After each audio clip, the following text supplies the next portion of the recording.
Hello. Been a it's been a little while. It's been a hot minute since I've posted to the channel. I'm probably gonna try to do some minimal editing so that this will go up as soon as possible.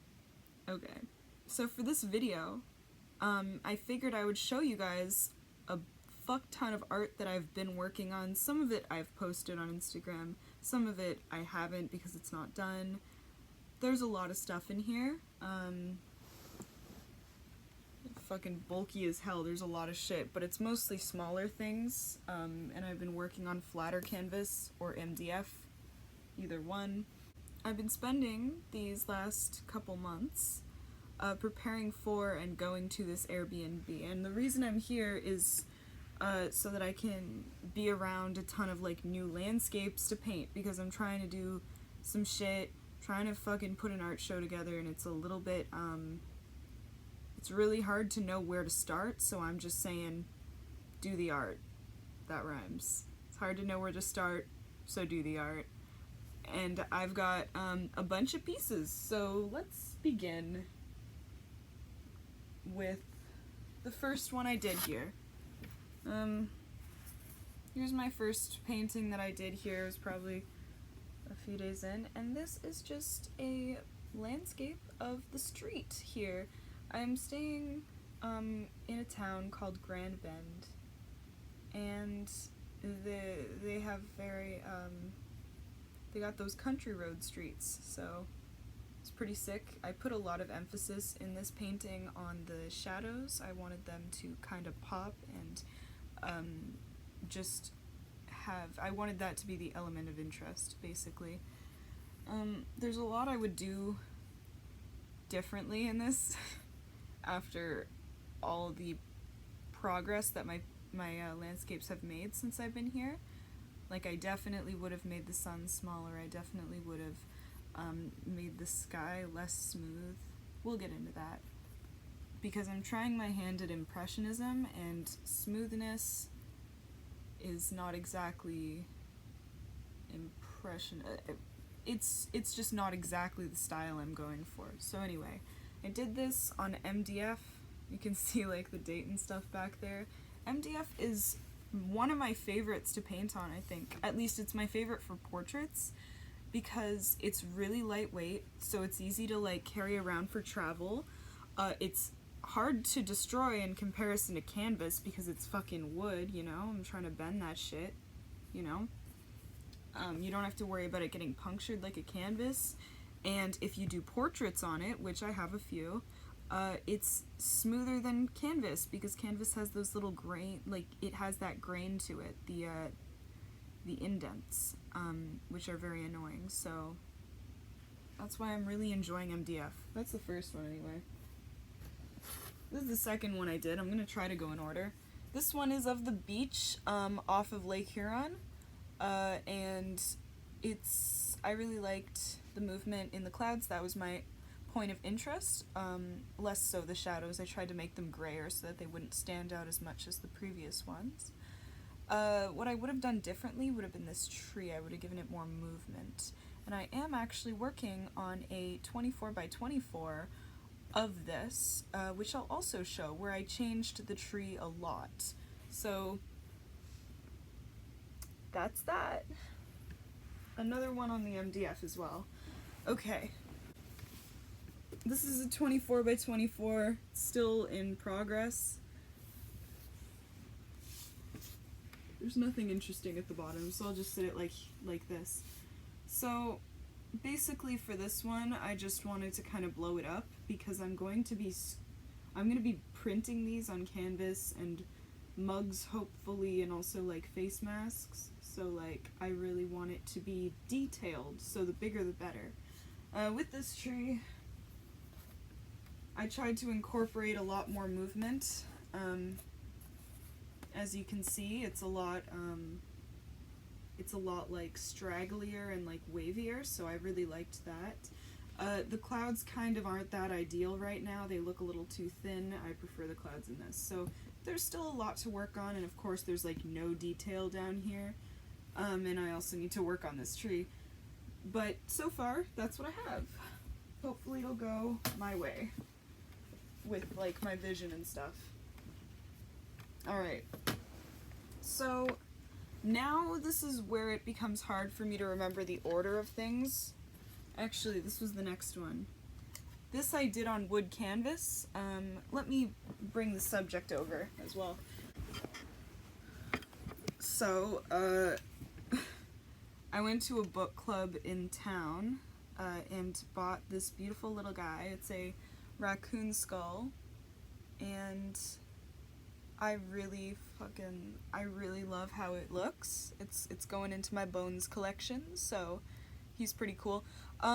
Also, if anyone's interested, let me know if you guys would like a bone collection video, because my collection's small, but it's still something.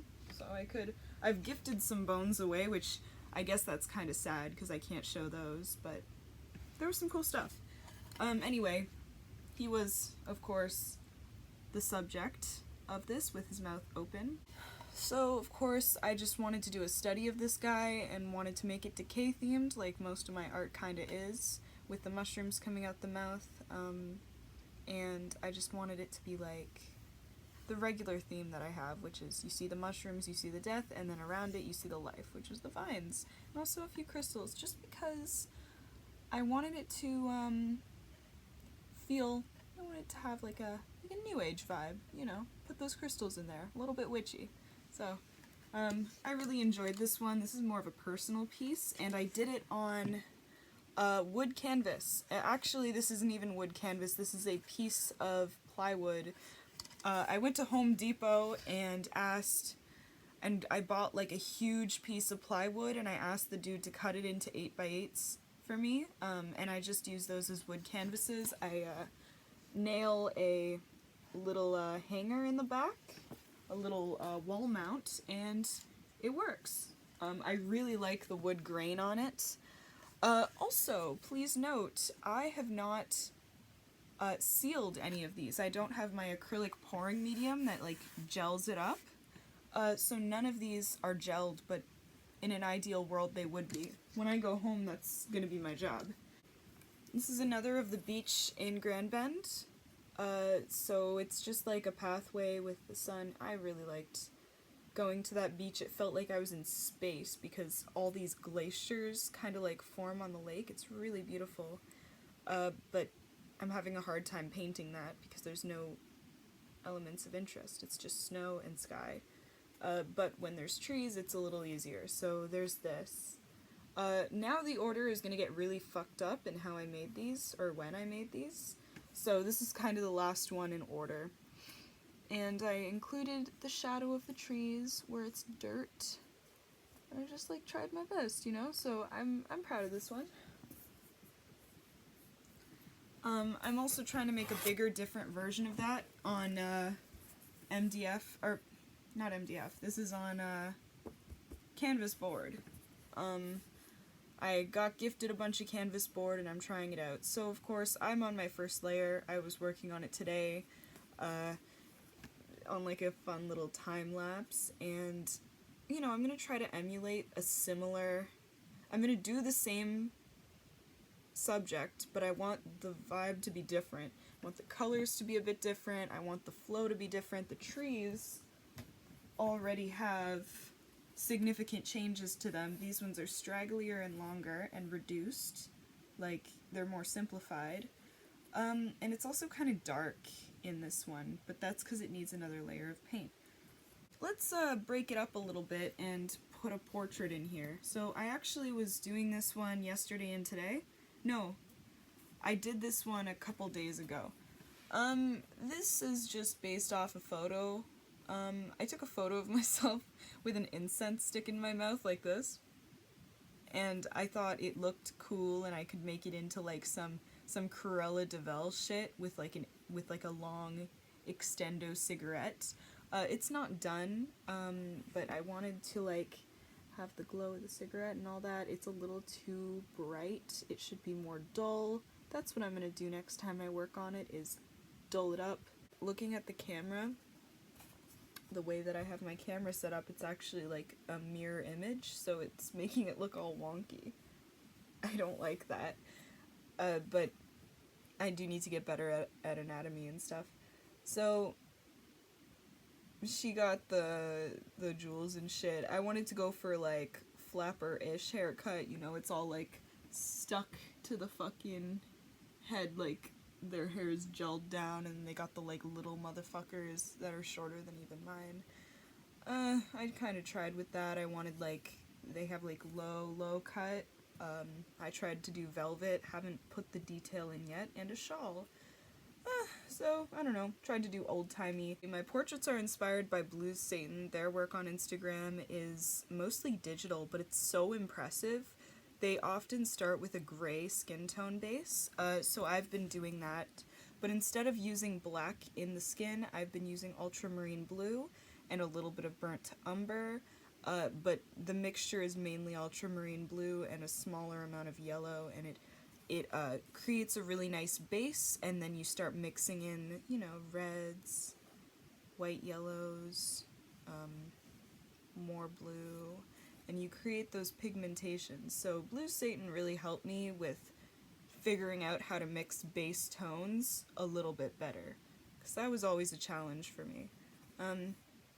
I think enough said over this. Next we have a sunset.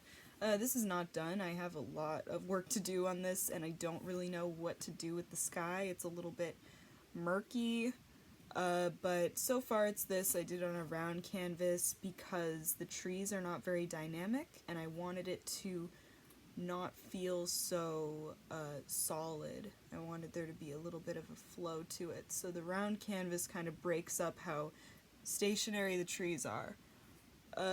You're gonna have to ignore everything that I've just said because I did another version of this on a square canvas. I was in what's called the Pinery and just chillin'. It's a conserved forest and just took some photos, so this is what I came up with.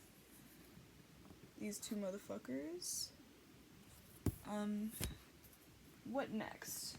I was having a really hard time using lime greens, yellows, and blues in skies, like really rich ones, and I was finally able to make it work. So here's the first one of the breakthrough sky, and it just took a lot of working and reworking. Basically, I had a regular blue, you know, my sky looked kind of like this one, and I thought it was boring as shit, because there aren't many elements of interest in here. There is an element of interest down here, there isn't one in here, right? So I needed one. And now, the element of interest can be the sky or the tree. The tree also pops more with the sky, it was not working before. So yeah, this is the one I'm the most proud of so far. And of course, I'm trying to make it with a set. So we got these here. Actually, if you had them like hung up, it would be like this, so that the trees are like on opposite sides. Oh my god, wait, that's so sick. I painted these at different times, but they kinda work together like that. And for this one, I just wanted the sky to be wiggly as shit, and it's more wiggly here than it is in here. But yeah, that's about it. I'm so fucking proud of these two. Out of all of my paintings, this one I'm the most proud of. Even more so than this. It's probably these two right now. But yeah, fucking wish me luck. I'm gonna be here for another week at this Airbnb, and then I'm gonna bring all my art home and fucking do some shit with it, you know? Paint the little guys on bigger canvases. Shit. Paint the little guys on bigger canvases. Fucking gloss them all with acrylic medium shit, whatever it's called. Just gonna be doing a ton of that. So, I hope you enjoyed this video. I always like talking about my art and talking about the processes that I used, or like something I've been having a difficulty with but was able to overcome. Like, that shit is so fun to talk about. And of course, with the bigger, more meaningful pieces to me, I really like to go in depth about my mindset, what I was thinking when I was doing the art, especially like just the big portrait ones always have something. These landscapes are mostly just observational, they don't have a deeper meaning. But I do like to document the way that my ability to do landscapes is changing over time. Hopefully for the better, but it's changing, right? I'm so proud of myself, dude. Because this doesn't excite me the way that this does. And sometimes what you need is to go out into the fucking forest, and it really helps with your flow. So, yeah. Have a good day, guys. I'm gonna go make myself a fucking coffee or something and just chill and edit this video, so, like, hope you guys also treat yourselves today. Bye.